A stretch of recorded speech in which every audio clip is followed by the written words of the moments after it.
Good morning, Dom. Good morning, Dane. And good morning, Nintendo. Alright, guys, we got a bit of housekeeping to do today before we get through this. First, we'd like to apologize for missing last week. We did record an episode, but we just experienced a rather large amount of technical difficulties. So that's going to be our last episode, and we're just going to have Doug Bowser back on another day, right, Tom? Yeah, that would be nice if you could do everything for us. Yeah, but anyway, that was just a joke. But it's nice to get our lost episode out of the way early. Maybe it'll come back. It'll come back to us. Like Boomerang! How those series do, as soon as they run out of ideas, it's like the lost episode. Maybe we could do that. All right. Also, we are planning on trying to get some episodes up on Spotify or some other podcast services coming up soon. And we've already shared it out a bit, but we just want to thank our friend Len, who's a friend of the show. Also at Lady Villain on Instagram, who did our album artwork for us. So hopefully, and I believe she is open for commissions, right? Yeah, I mean, I don't know exactly. I just sent her a message, and she did. Because fun fact, she actually did the profile picture for the channel. She did that too. All right, so it's Lady Villain, and that's villain spelled with a 3 instead of an E on Instagram. All right. Okay, and I think that's just about all that we have for our housekeeping. But before we get into the news for this week, what have you been playing, Dom? So I actually have been through like a whirlwind of things. Believe it or not, I was actually going to put out a video for Mega Man 11. So I actually finished Mega Man 11 again for like the 100th time. You can beat it in a day. I mean, especially if you played it before, you can literally beat it in under 2 hours. So I was like, you know what? I was going to do an update video on this, but I kind of want to break the monotony of juggling through every single 3D Mario title. So I've been wanting to talk about Mega Man 11. I was like, let's talk about Mega Man 11. So I beat the game twice. And then as I was literally writing the review, I was just like, I just stopped. So I was like, you know what? Let me just play something, relax, and then focus on some other content. So I picked up Pikmin 3 during that time, and I'm really liking it. Like, it's actually, it's kind of funny because, like Pikmin's it's kind of like a strange game, and I always like looked at it like, what? How do people enjoy this game? So it's fun. Like, it's so fun.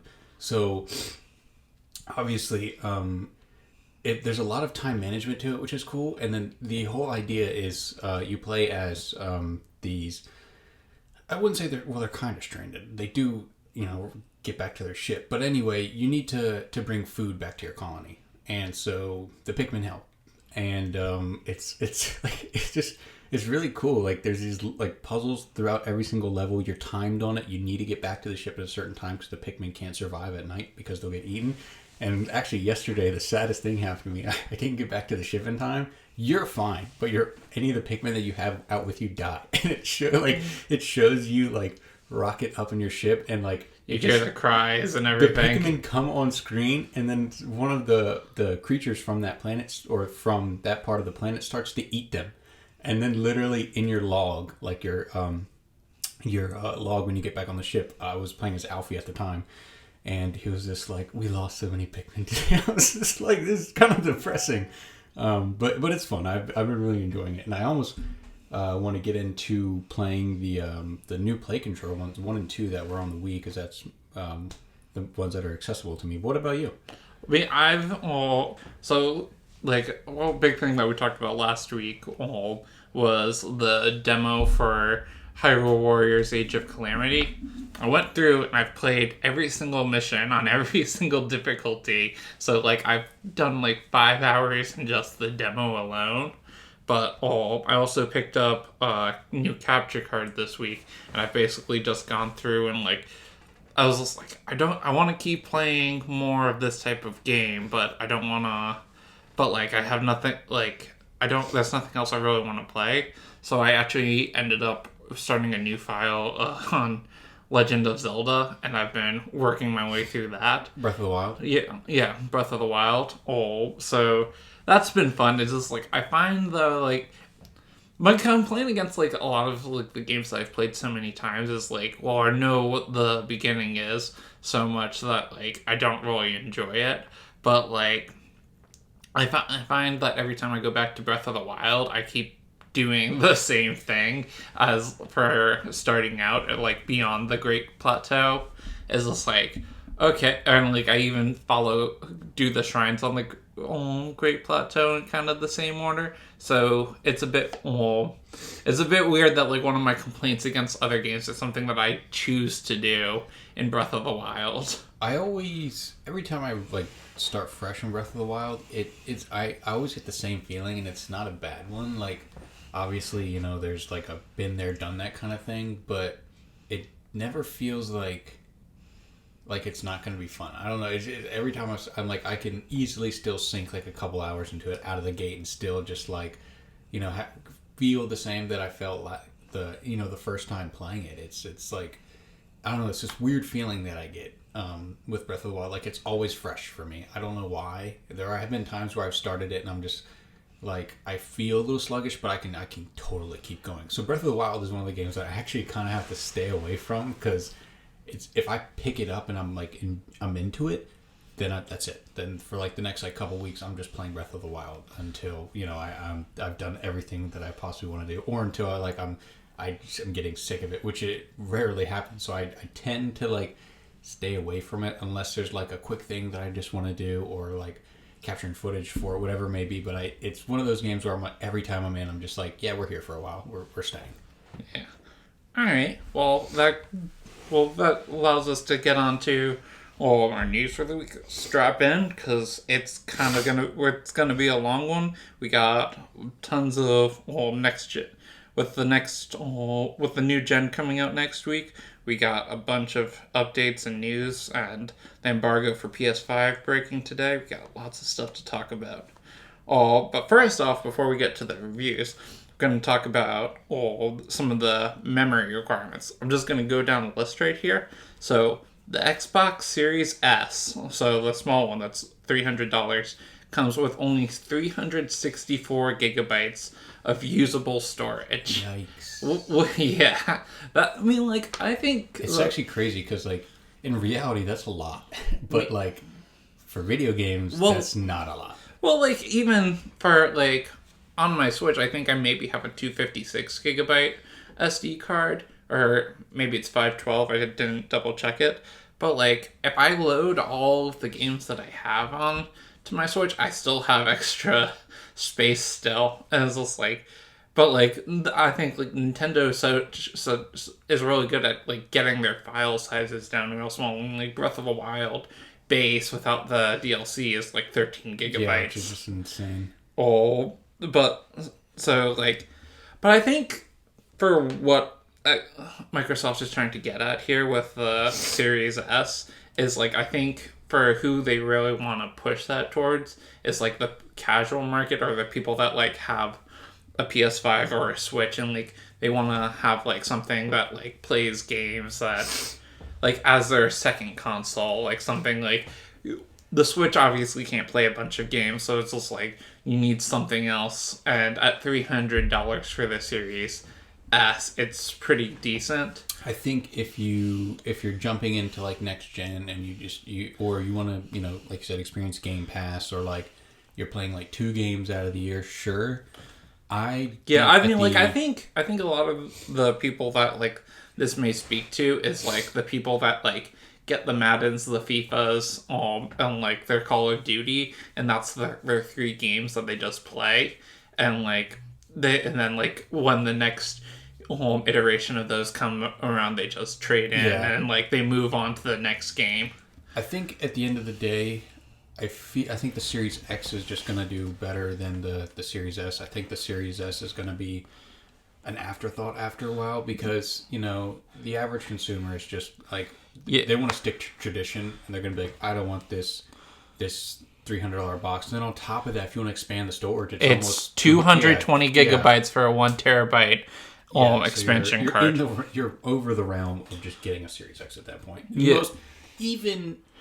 Most sales associates are definitely something that they're going to say, because you don't want that guy, that ticked off customer, coming back and be like, why did I just buy this, and I just blah blah blah blah blah. Oh no, you have to buy this. It's $200 now, so I could have just got this. So I think that's not going to help it out when it comes to it might be like, on a budget, holiday shoppers, sure, just give me that. But I think in the long run, the Series X is going to come out on top. Yeah, it's just like if you're really concerned about your game, like having a good amount of games and your storage size, then you'd really want to just go ahead and spring for the Series X right away. But you can also use a USB 3.0 storage drive, but that doesn't allow any of the smart loading feature. So if you had one of those already lying around from your previous system, it might be, if you just want to play the games and you're not one of those people that wants to that doesn't really care too much about loading times, I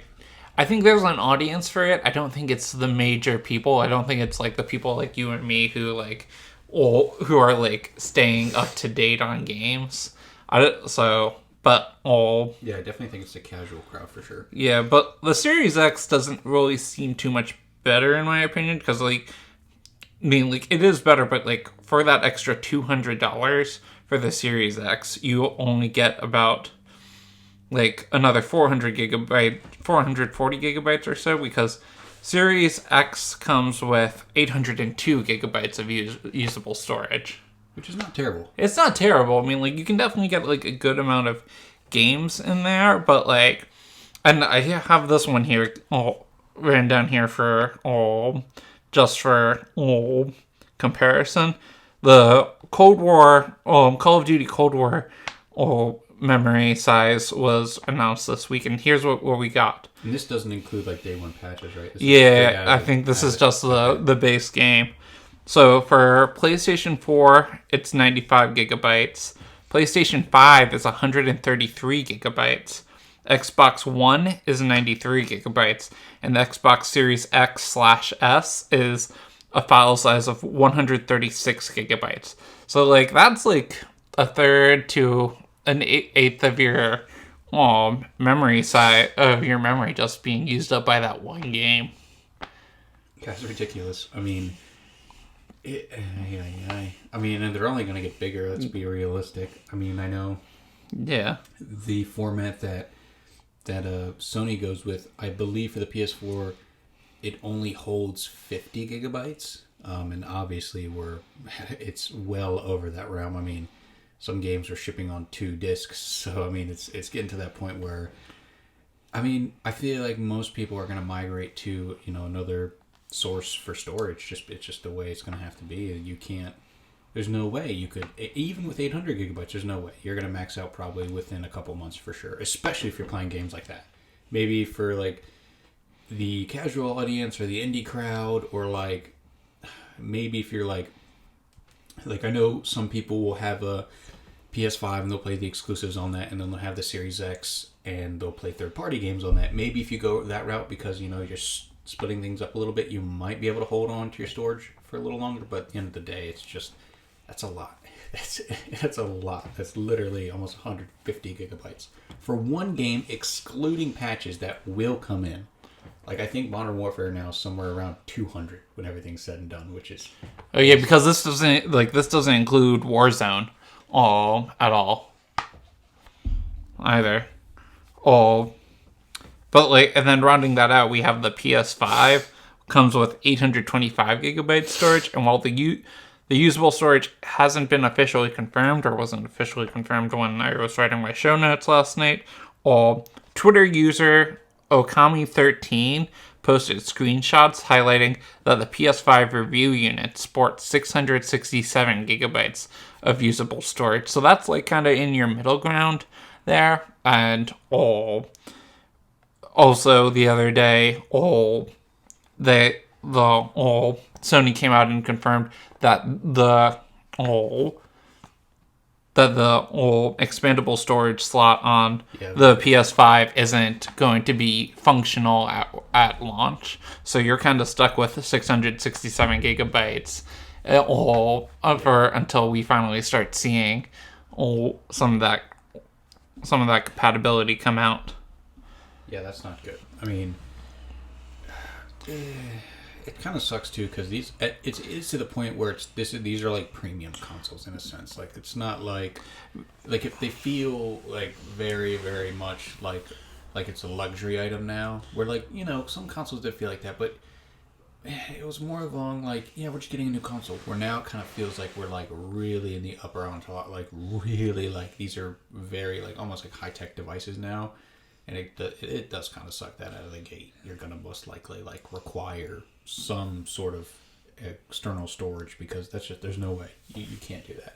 Even with a 500 gigabyte PS4 that I have, I can tell you, I downloaded 4 games and I was done.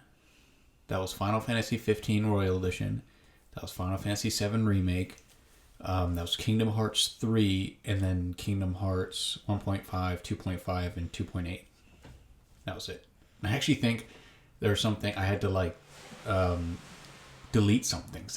So it's just like, wow, that's 5 games. And especially with this generation, we have people that, because both of these are backwards compatible, you're already migrating a bunch of games over. So there's going to be people day one who are going to have to spend a good amount of money just for extra storage, which sucks.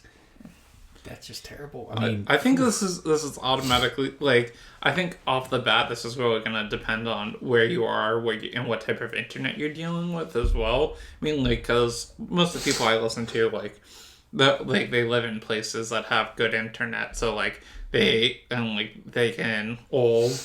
For them, like, deleting something and downloading and re-downloading it isn't too much of a deal. But, like, for some people, like, trying to download one of these games will take literally all day, or if not longer, to try and download the whole thing. Fun fact, The Witcher 3, when I bought that on a whim, took 9 hours. God. 9 hours for me to download. So, yeah, it's not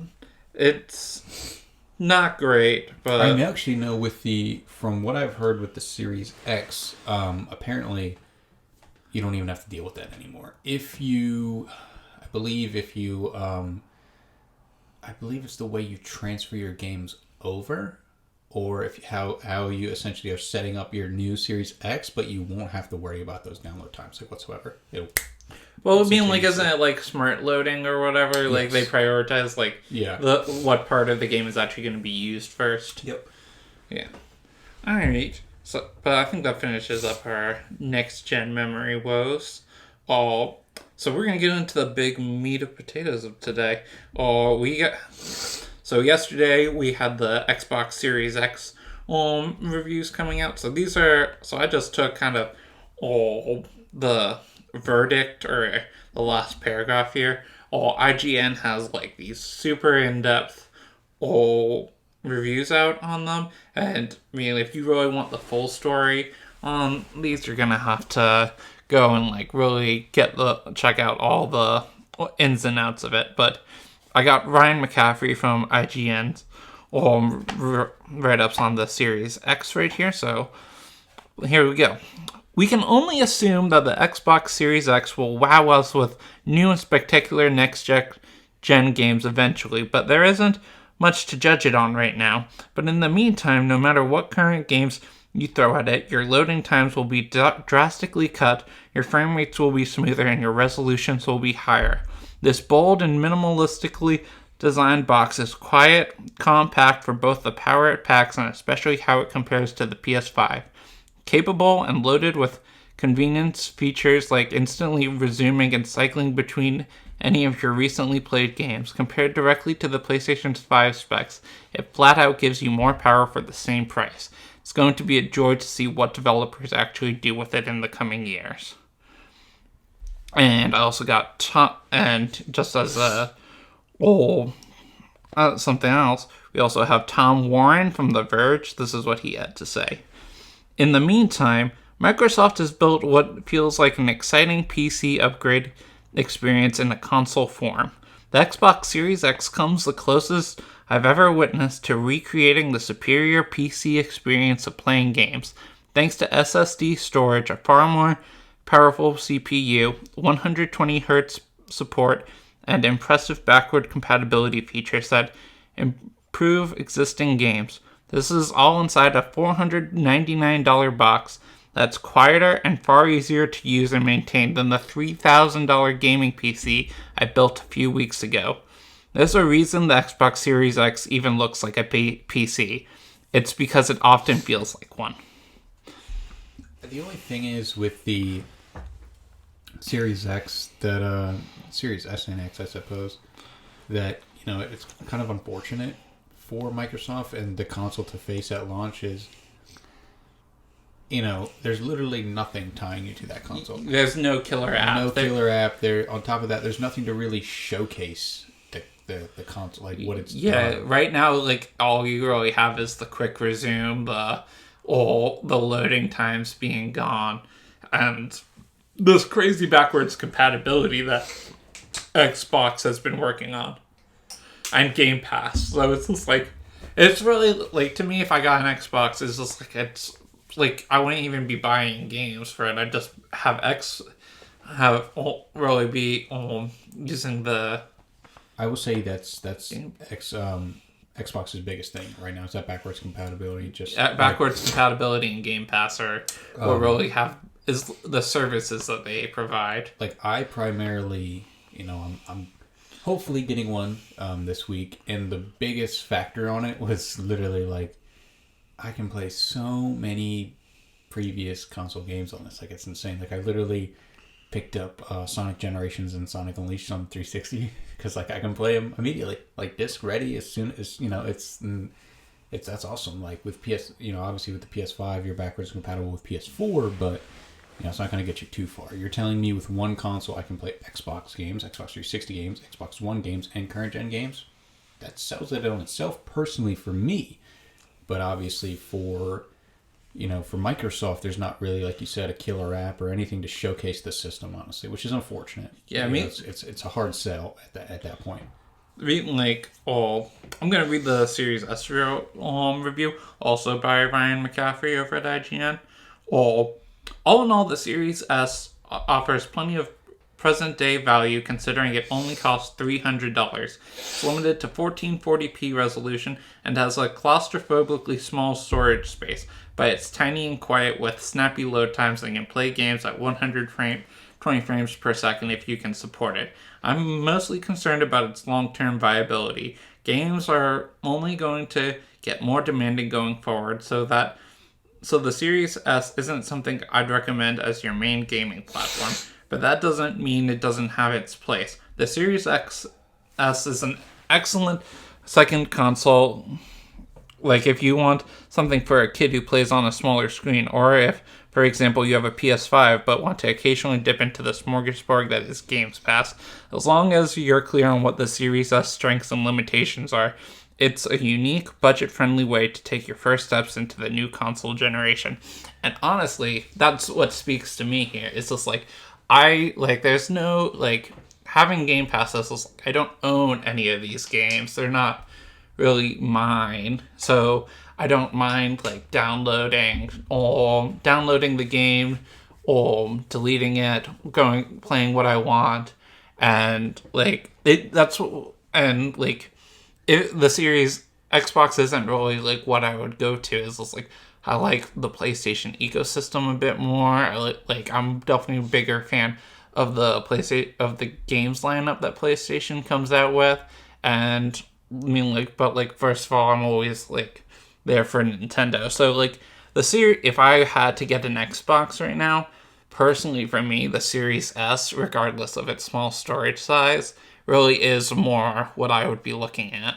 Yeah, the nice thing about the Series X is that Series S is that out of the gate it's definitely user friendly, and it's accessibility, right? It's pick up and play pretty much, which is nice. Now, the only thing that obviously I at the end of the day I prefer physical, so having that disc drive is important to me, but the ease of access with digital is great. Yeah. Now, the only reason that I'm still able to get the Series S because the friend of mine is, luckily having some extra in, and I'll be able to get one. And I believe he said he'd have some of the Series S too. And I thought about it while I was there. I was like, well, I could get the Series S. It is, $200. You definitely seem like an X person, though. And I think you'd be happier with that. I think you'd be kicking yourself in the butt like 2 weeks later. And I thought about it, and I was like, you know what? The way I look at it is like, it's a $200 difference, and you're getting the top of the line next gen console where you'll that'll be cemented into your entertainment stand for at least a couple of years before there's a big enough revision to where you might have to not have to, but where you might want to fork up the extra cash to upgrade.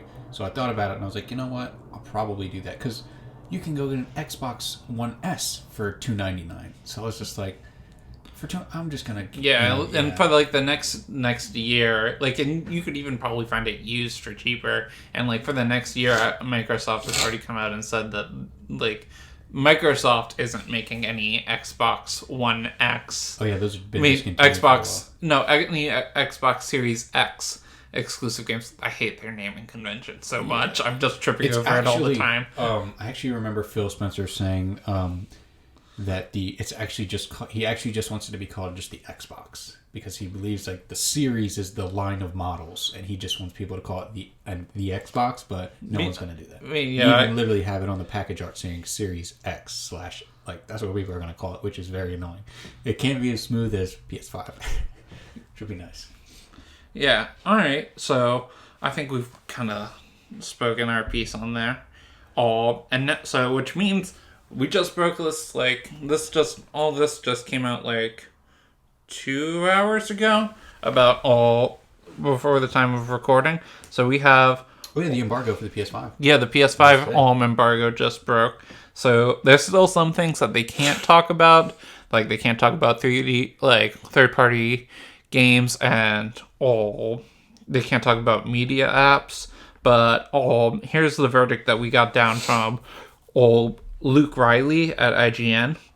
With a launch lineup dominated by games that are also available on PS4 and on the back of a generation already punctuated with incrementally more powerful hardware revisions like the PS4 Pro, the PS5 doesn't quite land as a knockout punch yet, but it's definitely got the power and speed to be a real contender. Although the jury's out on the stamina of that tiny 667 gigabytes SSD. However, while the PS5's well-considered UI and blisteringly quick loading times for PS5 games make it a pleasure to use, it's the DualSense controller that's proven to be the surprise haymaker I never saw coming. It truly leaves other controllers feeling primitive in comparison. And then I also grabbed Andrew Webster's, a bit of Andrew Webster's article from The Verge. Yes, games look better, particularly if you have a high-end television to take advantage of features like 4K, HDR, and 120 frames per second. But it's not the dramatic shift that we've seen with past generations. Instead, the biggest changes come from how the experience feels. Games run smoother, load faster, and are accompanied by a new controller that further immerses you by using adaptive triggers and more subtle vibrations. On their own, each of these elements is a nice upgrade over the PS4, but when you put them together, you have an experience that qualifies as next gen. The problem is, you can't see this generation. You have to feel it. So, I mean, I'll be honest, Sony has already sold me from the get. They have the games. Before. Yeah, we have the games. And no matter what, I will buy a PS5 at some point in time. There's no doubt about it. Yeah. For instance, literally today, the announcement not the announcement trailer, but a trailer that showcased Astro's Playroom came out, and even that literally looked so fun. I was like thinking to myself, like, man, that's actually kind of fun. That's a good, like, I could buy the PS5, and let's say I didn't have any pre-existing PS4 games, like Astro's Playroom would literally hold me over for a little bit because it actually looked pretty good.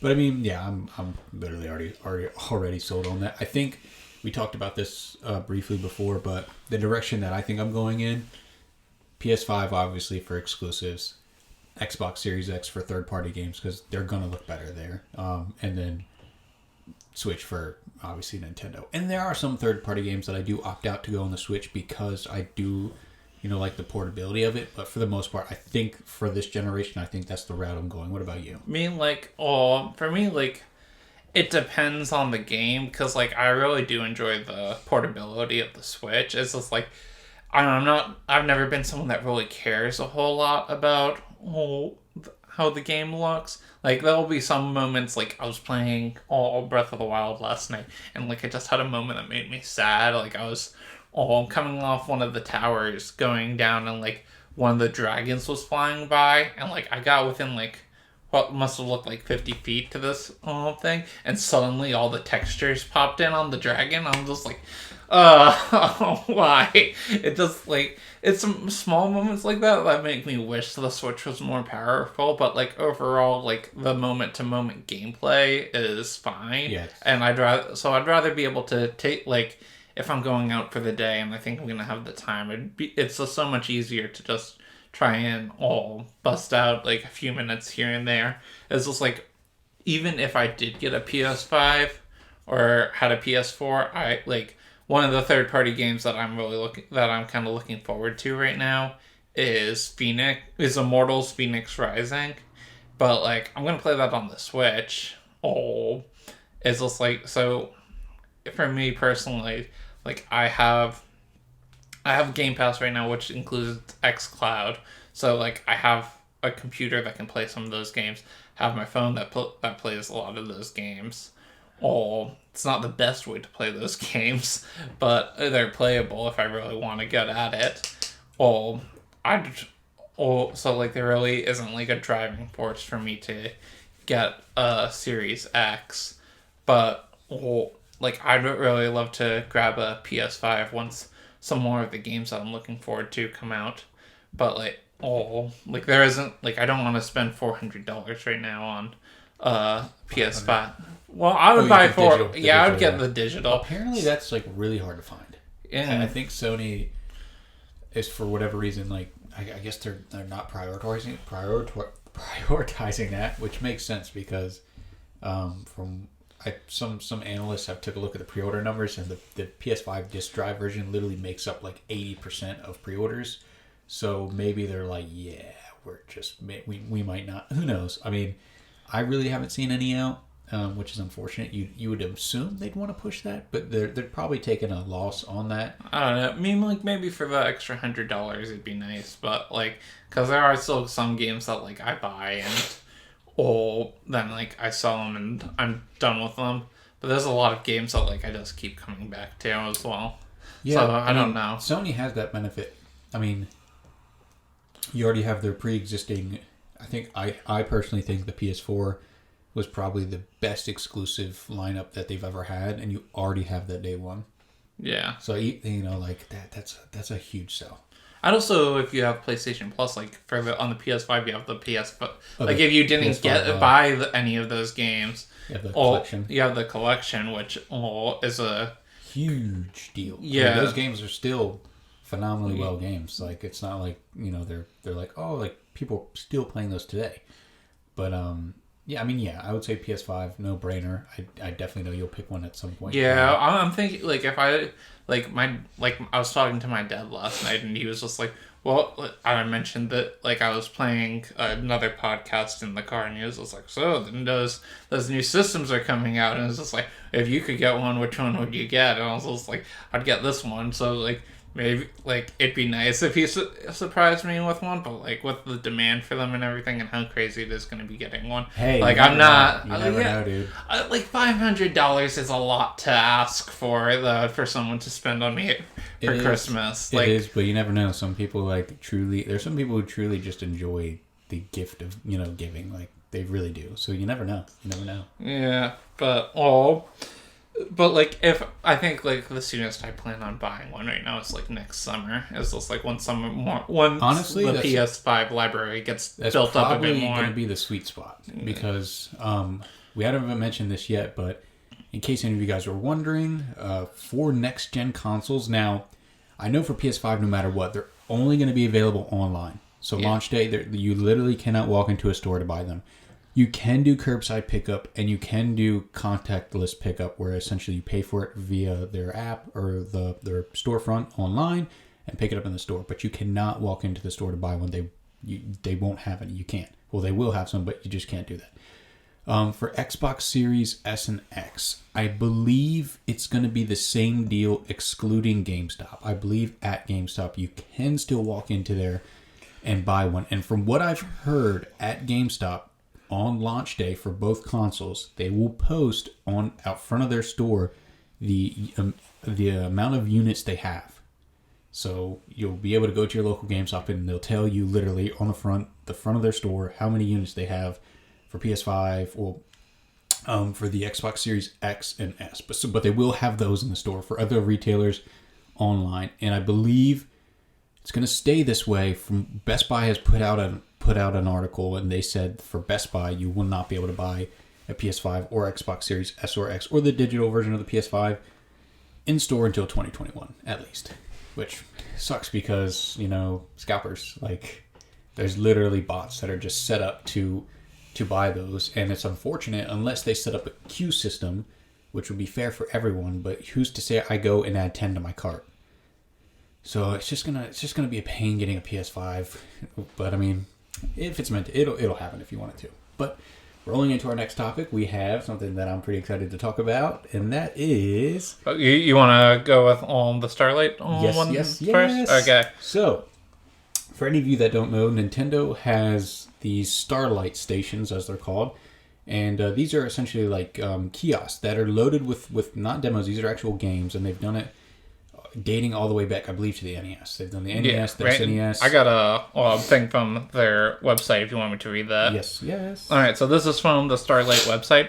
Since launching the partnership in 1992, Starlight and Nintendo have delivered more than 7,200 Starlight gaming stations to hundreds of hospitals across North America, bringing smiles to an estimated 11.6 million seriously ill children. Previous versions of the Starlight gaming program include the Super Nintendo Entertainment System, and Nintendo 64, Nintendo GameCube, Wii, and Wii U systems. Every year, donations from individuals and corporations fund the delivery of approximately 300 Starlight gaming stations to Starlight's network of more than 800 children's hospitals and other healthcare facilities. That's awesome. So, essentially, Nintendo allows, ill children to play for free any of their current gen games, and I believe the games are preloaded on there. It's the full experience, so it's not like a demo that they're cycling through. It's actual games, and I think it's cool because Nintendo. Not only has Nintendo always been doing this, it's really not advertised. A lot of people don't see it. Nintendo certainly doesn't, throw it out on the spotlight or anything like that, which is really cool. It's it's nice to see that. At the end of the day, these are businesses, right? They're all out to make money. We get that. You can never blame a business for being a business, but it's still nice to know that, Nintendo is, still doing some decently good things. And, it's nice to know that they're continuing that. I mean, heck, even with the Wii U, which just did terrible for them, they still, decided to do that, which is really cool. But something else that we're going to talk about, which is very interesting, has to do with a little game called... I was gonna go while we were talking about charitable giving and everything. I was gonna go bring this up as well. So also, while we're talking about video gaming and caring for children, I also want to give a shout out to Extra Life is happening this weekend on November 7th. Oh shoot! That's Saturday. Yeah, that's tomorrow. That is tomorrow. So, depending on how quickly we upload this, it'll be, nice. This may be old news. But since its inception in 2008, Extra Life has raised over $70 million for sick and injured kids. Right now, children's hospitals need your support. Be a hero. Sign up today and raise funds for the Children's Hospital COVID-19 Impact Fund. $70 million? Wow. Yeah, $70 million. Yeah. I forget how much they really are a powerhouse. That's awesome. So it's just like, if you're listening to this in time, if you have the money, go buy Extra Life, and donate if you can. Yeah, and I'm pretty sure you'll, go to tomorrow. On Twitch, there'll be tons of people streaming for this. There'll be a bunch of streamers, so you'll definitely be able to just hop in and show your support, which would be nice. Even I believe even Games Done Quick does something for it too. I wouldn't be surprised. Yeah. All right, but now going into all we were trying to get to earlier, all. So this comes from Joe Screbbles, a made-up name at IGN. All, and Animal Crossing could be Nintendo's best seller. All right, Animal Crossing New Horizons continues to see huge sales with 26.4 million copies sold. Could well topple Mario Kart 8 Deluxe as the Nintendo Switch's best-selling game before too long. In Nintendo's latest financial results, the company announced that New Horizons had sold over 14 million copies in the first half of the Japanese financial year, keeping it above the likes of Super Mario Odyssey, Pokemon Sword and Shield, Zelda Breath of the Wild, and Super Smash Bros. Ultimate in the software bestsellers chart. It's a total sales figure only beaten by Mario Kart 8 Deluxe, which sold over 4 million copies in the same period, putting it at 28.99 million copies in August. There was over 4 million copies difference between the two games, with only 3 million copies now separating the top two. It seems Animal Crossing is continuing to outpace the leader. Wow. Well, that's insane because obviously Animal Crossing came out this year. If this year just feels so long and it's just been 2020, which is yeah. But literally 6 months, this game has almost dethroned Mario Kart. That's insane, and it's going into its first holiday, this coming holiday. Now, I think Animal Crossing obviously hit a sweet spot, right? It launched at the prime time, like it was just like God opening up a window of like it's destined to do well. And I will say with Animal Crossing, it's always done pretty well. Animal Crossing games, have always been million sellers and sometimes even hitting the double digits. But I think this Animal Crossing was Nintendo with the Switch in general just essentially has been selling you Nintendo, right? There's really not a lot of gimmicks to it, excluding obviously, you could argue the Switch itself is a gimmick, but it's Nintendo being Nintendo. Pick up your country. And like people are buying the Switch for that, and there's a lot of newcomers coming to these franchises that they might have played when they're a kid or just haven't played in years, and people are liking Animal Crossing. I mean, like, I can't tell you how many people on my friends list have put over 100 hours in Animal Crossing. Easily. I don't know how long I've put in, but I was definitely one of those people that bought this because it came out at the right time. And to put it into perspective for you, Grand Theft Auto 5 on the PS... Now, this isn't total sales, so this is just on the PS4. But Grand Theft Auto 5 came out in 2014 for the PS4. Grand Theft Auto 5 on the PS4 since 2014 has sold 20 million copies. God. Animal Crossing on the Switch in 6 months has sold 26 million copies. Animal Crossing on the Switch, actually, heck, we could even say that, Animal Crossing, even Super Smash Bros.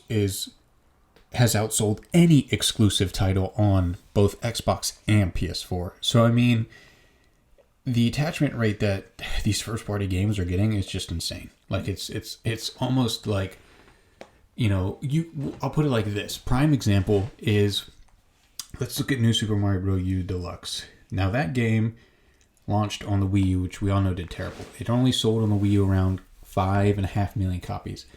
That game got so much crap for just being a repetitive, tedious game. The formula felt, blah, blah, blah, blah, blah. That game, which is literally New Super Mario Bros. U Deluxe, is a port of that game, still outsold the Wii U version by almost 4 million copies now. And it's going to continue. Like, it's not going to... Every single game, I believe every game but Super Smash Bros. Is literally seeing a year-on-year increase. Like, in almost the, 100 percentile. Like, the growth is just... It's insane. So, it just baffles me that we have these games, like these first-party titles that are just doing so well. I mean, you take a look at even the Wii. The Wii didn't have these, like, the Super Mario Galaxy was the best-selling Mario title on the Wii. That did 12 million copies. Odyssey has almost done 20 million, almost 19 million copies as of right now. That's insane. Like, but bringing it back to Animal Crossing, like, I definitely was one of those people that bought it just because of the pandemic, like, just the time it launched, because, like, I was one of those people saying like, I'm not gonna play this game. I'm not gonna play this game. It's just a time sink. And then I got like kicked from work for a few weeks, and I was at home. I was just like, well, I need something to do. This was like a time sink game seems just about right, and I ended up buying it and playing it. So it's just like I think it got a good boost from people that were just at home at that time. I think I played a little bit of New Leaf. Like I played a good amount of New Leaf to form like an opinion on how I feel about Animal Crossing. I mean, like I played New Leaf someone I knew was playing New Leaf, not around launch, but it was just playing it on their DS, and I was just like, they were talking about it so much, I was just like, I'm gonna hop back into this, and like I spent 2 hours on it, and I was just like, this is just paying bills. Why am I playing this game? It was definitely pretty tedious, but I don't know. There was like a good rhythm to it that I liked. So that's kind of what sold me on New Horizons. You know what? I'll get on the Animal Crossing scene with a fresh audience, and it'll probably be pretty fun. And I did pick it up as soon as it came out. And my approach to Animal Crossing is different than others. Like I've only put 50 hours into the game because I literally every time I play it, I just kind of casually sink time into it. I do like my daily routine that I have set up for it, and that's pretty much it. Like I don't really sink a lot of time into it each session. It's kind of more of like a daily routine of checking up on it, things like that. But I mean, it's a soothing game. It's super tranquil. It's just it's fun. It's relaxing. Good community. And I think we're probably just gonna see more sales on it, because one thing that like Nintendo, like Animal Crossing has done really well is coming back with seasonal updates and like adding more things in. Like, and those are free. Like I wasn't on it for like a few months, but when that Halloween update hit, like I spent like a whole day just like grinding through and like getting all of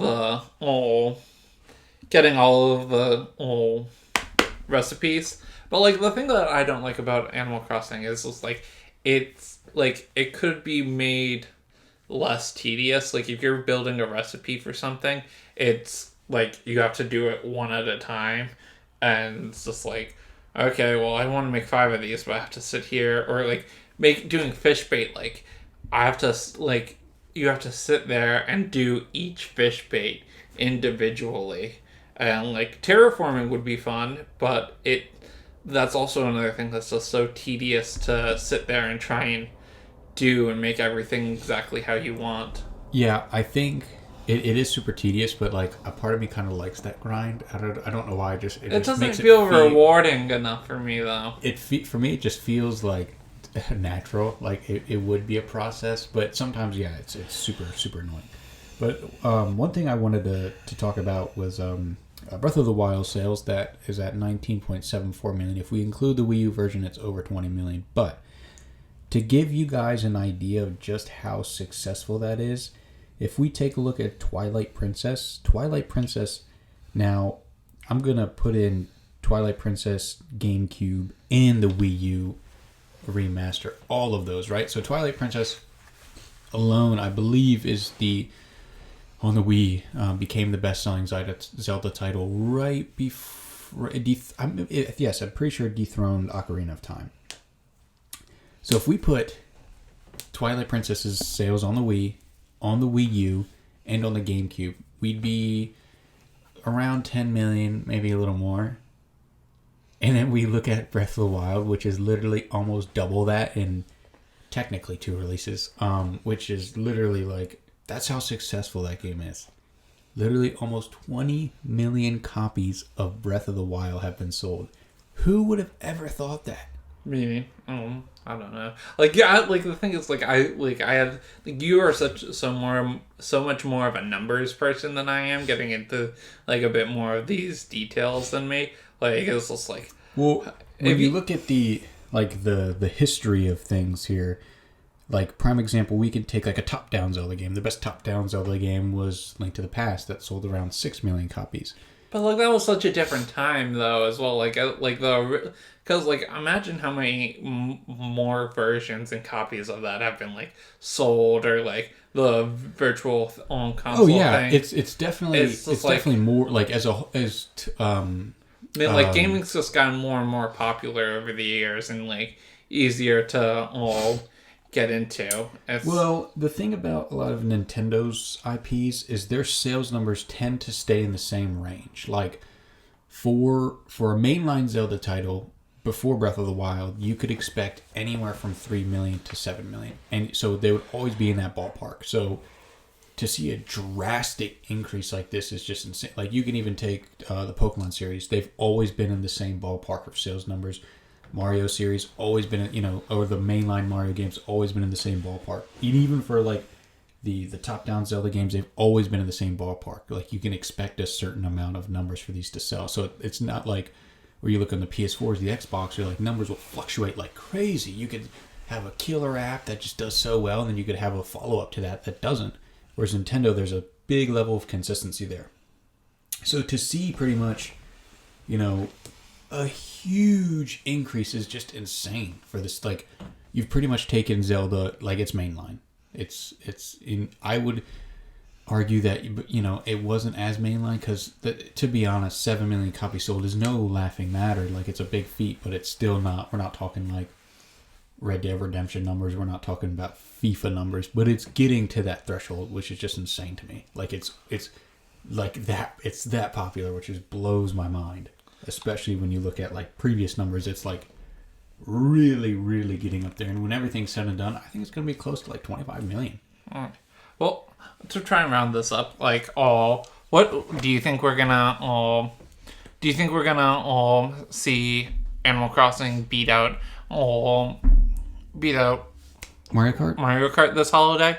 No. Yeah, because Mario Kart's Mario Kart. Mario Kart is like, when you buy a Switch, what do you buy? Yeah, Mario Kart. Yeah, that's like, its attachment rate is just, there's just no way. Yeah, people are going to be buying more systems, and people are going to prime example. And bundles are probably it'll probably be included in bundles, and I'm not sure if that's included in the sales. Best Buy has already said that they're going to do a Mario Kart 8 Deluxe bundle.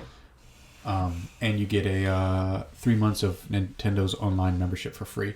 Prime example about Mario Kart, you can literally still buy Mario Kart Wii from Nintendo, directly from Nintendo. Wow. The physical number, like when they just updated their sales numbers, Mario Kart Wii sold 20,000 copies. God. Yeah. Physical. And those are like, it might be digital from like the Wii U eShop. But yeah, like Mario Kart on the Wii still sold 20,000 copies. Mario Kart is just like, it's insane. It's everyone buys Mario Kart. When you buy a Switch, you're like, oh yeah, give me Mario Kart. All right. Well, I think we're gonna call it here for today, guys. Oh, wait, one second. Oh, so if you have a chance, go check out Extra Life or Starlight. If you can, we are getting into the season for giving, and also have Do they accept donations? Yeah, they definitely have donate. They're like, when it said donate in the article, that was like a clickable thing. Oh, nice. So yeah. All right. Well, anyway, we'll see you soon. Bye bye.